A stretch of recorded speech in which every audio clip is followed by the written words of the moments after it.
Hey everyone, Zane with you, and today we'll show you how to see hidden videos on YouTube. Okay, the first thing that you should do is to simply go and open YouTube, and once you open YouTube, go to playlists on the left side, then go and choose the playlist that you want to see the hidden videos from. So I'm gonna select this one for example. After that, go and click on the playlist from the top right side, and here you can see that there are two unavailable videos are hidden. So simply click on the playlist on the top right side on the playlist name.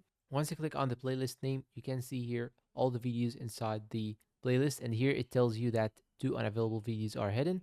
In order to show these videos, simply click on these three dots, vertical dots. Then you want to go and click on show unavailable videos. Once you click on show unavailable videos, here you can see that there are two videos. One of them are deleted and one of them is private. And that is it. If you find this video helpful, please support us with like, subscribe, comment, share. Thank you for watching and goodbye.